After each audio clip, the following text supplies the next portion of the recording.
I also want to address the situation in Ferguson, Missouri. Earlier this afternoon, I spoke with Governor Nixon, as well as Senators Roy Blunt and Claire McCaskill. I also met with Attorney General Eric Holder. The Justice Department has opened an independent federal civil rights investigation into the death of Michael Brown. They are on the ground, and along with the FBI, they are devoting substantial resources to that investigation. The Attorney General himself will be traveling to Ferguson on Wednesday to meet with the FBI agents and DOJ personnel conducting the federal criminal investigation, and he will receive an update from them on their progress. He will also be meeting with other leaders in the community whose support is so critical to bringing about peace and calm in Ferguson. Ronald Davis, the director of the DOJ's Office of Community-Oriented Policing Services, or COPS, is also traveling to Ferguson tomorrow to work with police officials on the ground. We've also had experts from the DOJ's Community Relations Service working in Ferguson since the days after the shooting to foster conversations among local stakeholders and reduce tensions among the community. So let me close just saying a few words about the tensions there. We have all seen images of protesters and law enforcement in the streets. It's clear that the vast majority of people are peacefully protesting. What's also clear is that a small minority of individuals are not. While I understand the passions and the anger that arise over the death of Michael Brown, giving into that anger by looting or carrying guns and even attacking the police only serves to raise tensions and stir chaos. It undermines rather than advancing justice. Let me also be clear that our constitutional rights to speak freely, to assemble, and to report in the press must be vigilantly safeguarded, especially in moments like these. There's no excuse for excessive force by police or any action that denies people the right to protest peacefully. Ours is a nation of laws for the citizens who live under them and for the citizens who enforce them. So to a community in Ferguson that is rightly hurting and looking for answers, let me call once again for us to seek some understanding rather than simply holler at each other. Let's seek to heal rather than to wound each other. As Americans, we've got to use this moment to seek out our shared humanity that's been laid bare by this moment. The potential of a young man and the sorrows of parents, the frustrations of a community, the ideals that we hold as one united American family. I've said this before, in too many communities around the country, a gulf of mistrust exists between local residents and law enforcement. In too many communities, too many young men of color are left behind and seen only as objects of fear. And through initiatives like My Brother's Keeper, I'm personally committed to changing both perception and reality. And already we're making some significant progress as people of goodwill of all races are ready to chip in. But that requires that we build and not tear down. And that requires we listen and not just shout. That's how we're going to move forward together, by trying to unite each other and understand each other and not simply divide ourselves from one another. We're going to have to hold tight to those values in the days ahead. That's how we bring about justice, and that's how we bring about peace. So with that, I've got a few questions I'm going to take. I'm going to start with Jim Kuhn. Thank you. Right here, Mr. President. The incident in Ferguson has led to a discussion about whether it's proper to militarize the nation's city police forces, and I'm wondering whether you wonder, or you think that you see that as a factor regarding the police response in Ferguson, and also do you agree with the decision by the governor to send in the National Guard? Well, I think one of the great things about the United States has been our ability to maintain a distinction between our military and domestic law enforcement. That helps preserve our civil liberties. That helps ensure that the military is accountable to civilian direction, and that has to be preserved. After 9/11, I think understandably a lot of folks saw local communities that were ill-equipped for a potential catastrophic terrorist attack. And I think people in Congress, people of goodwill, decided we've got to make sure that they get proper equipment to deal with threats that historically wouldn't arise in local communities. And some of that's been useful. I mean, some law enforcement didn't have radios that they could operate effectively in the midst of a disaster. Some communities needed to be prepared if, in fact, there was a chemical attack, and they didn't have hazmat suits. Having said that, I think it's probably useful for us to review how the funding has gone, how local law enforcement has used grant dollars to make sure that what they're purchasing is stuff that they actually need, because you know, there is a big difference between our military and our local law enforcement, and we don't want those lines blurred. That would be contrary to our traditions. And I think that there will be some bipartisan interest in re-examining some of those programs. With respect to the National Guard, I think it's important just to remember this was a state-activated National Guard, so it's under the charge of the governor. This is not something that we initiated at the federal level. I spoke to Jay Nixon about this, expressed an interest in making sure that if, in fact, a National Guard is used, it is used in a limited and appropriate way. He described the support role that they're going to be providing to local law enforcement, and I'll be watching over the next several days to assess whether, in fact, it's helping rather than hindering progress in Ferguson. Steve Holland, Reuters. Thank you. How do you avoid mission creep in Iraq, and how long do you think it will take to contain ISIL?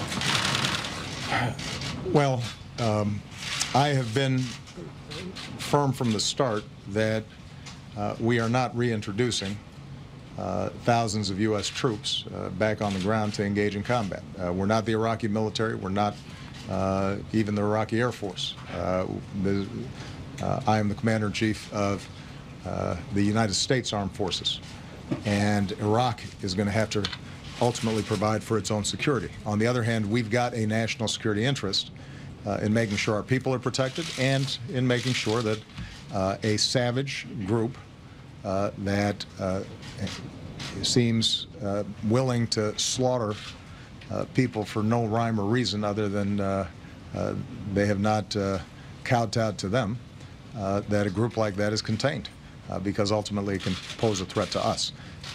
So my goal is, number one, to make sure we've got a viable partner.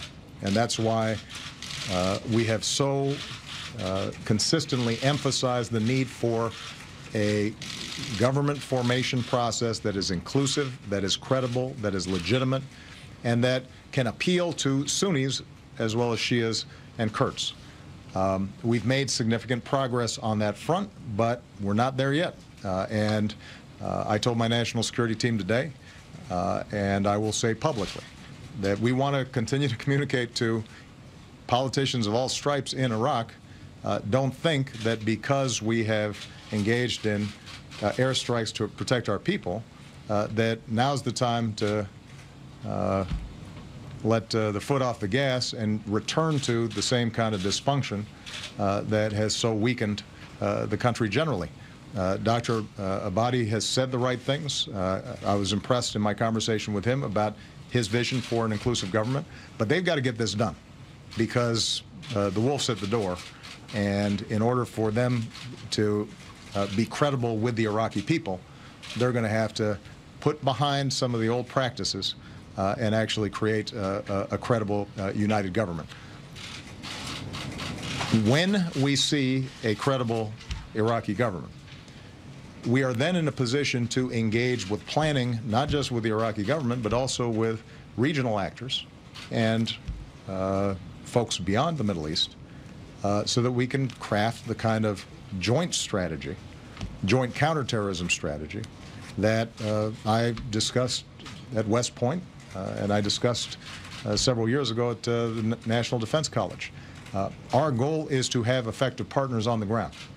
And if we have effective partners on the ground, mission creep is much less likely. Typically what happens with mission creep is when we start deciding that we're the ones who have to do it all ourselves. And you know, that, because of the excellence of our military, that can work for a time. We learned that in Iraq.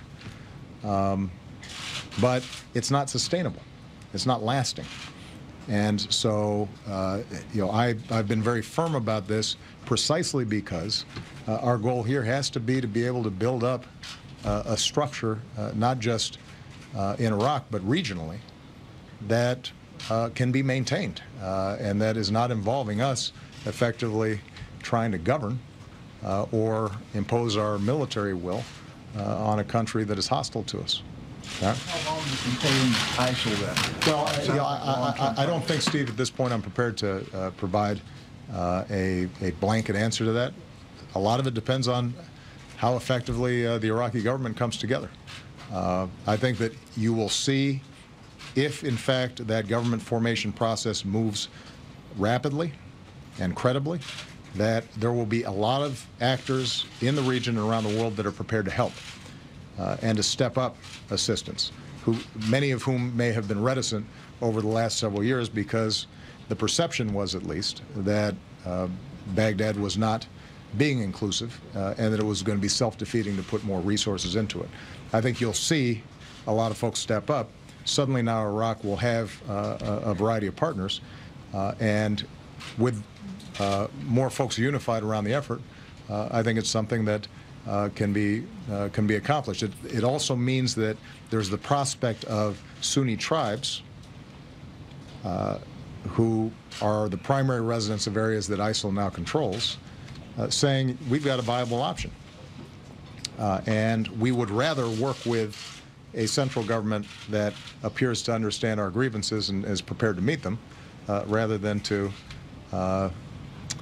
deal with you know, individuals who don't seem to have any values beyond death and destruction. I'm going to take the last question from somebody who, after 41 years, I understand has decided to retire. Ann Compton, everybody here knows, is not only the consummate professional, but is also just a pleasure to get to know. I was proud to be able to hug her grandbaby recently, and I suspect that may have something to do with her decision.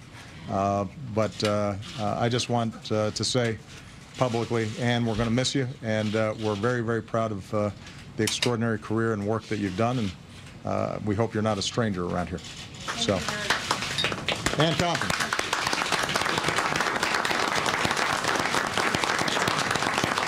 I suspect you may get some cake at some point. Let me ask you, this is an interesting time in your presidency, and one of the things that you have so emphasized in the last few months, the last year or so, is this reach out to my brother's keeper and to a generation that doesn't feel that it has much chance.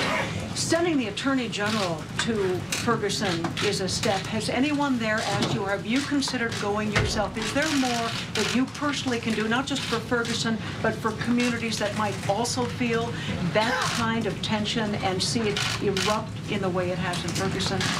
Well, and obviously we've seen events in which there's a big gulf between community perceptions and law enforcement perceptions around the country. This is not something new. It's always tragic when it involves the death of someone so young. I have to be very careful about not prejudging these events before investigations are completed, because although these are you know, issues of local jurisdiction, you know, the DOJ works for me, and when they're conducting an investigation, I've got to make sure that I don't look like I'm putting my thumb on the scales one way or the other.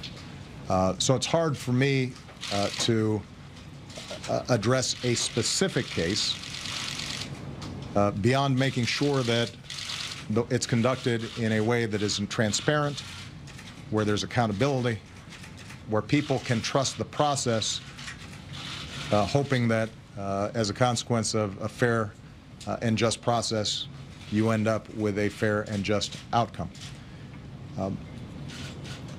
But as I think I've said in some past occasions,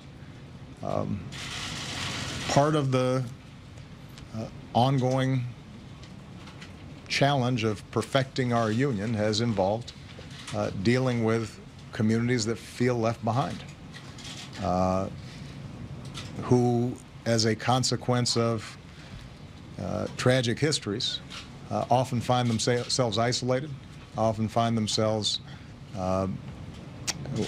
without hope, without economic prospects. You have young men of color in many communities who are more likely to end up in jail or in the criminal justice system than they are in a good job or in college. And part of my job that I can do, I think, without any potential conflicts, is to get at those root causes.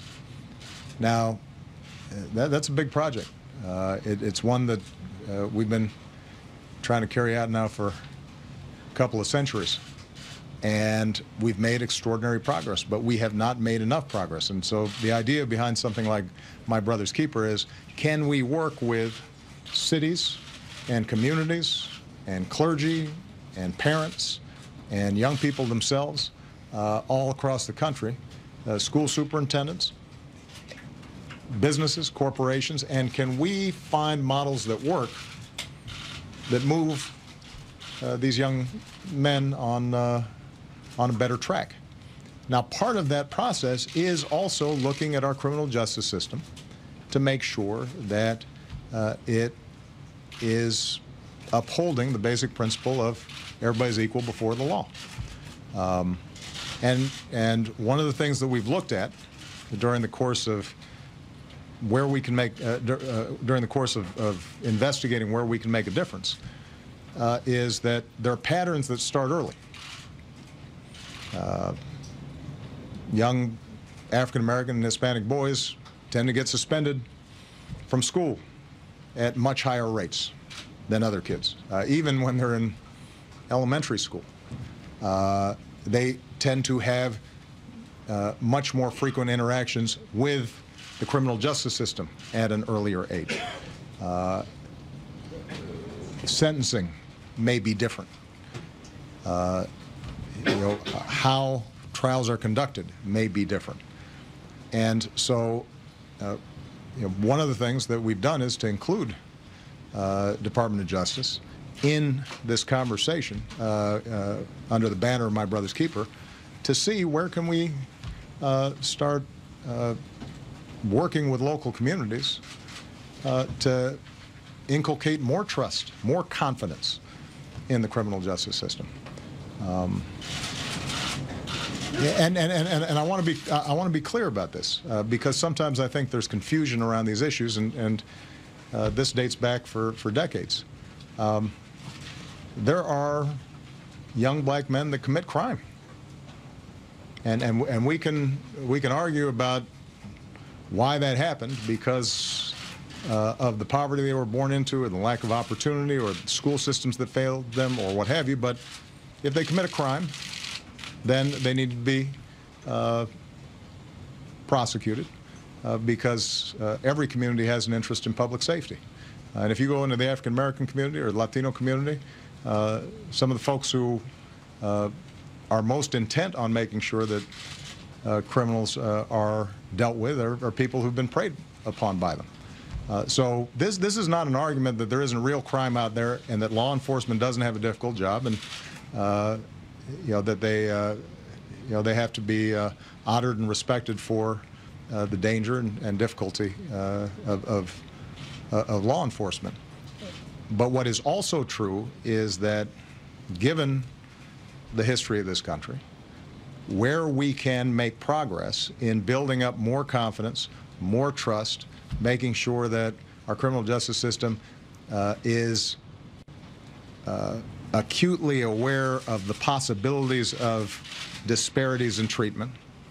There are safeguards in place to avoid those disparities, where training and assistance is provided to local law enforcement who may just need more information in order to avoid potential disparity. All those things can make a difference. One of the things I was most proud of when I was in the state legislature, way back when I had no gray hair and none of you could pronounce my name, was I passed legislation requiring videotaping of interrogations and confessions, and I passed legislation dealing with racial profiling in Illinois.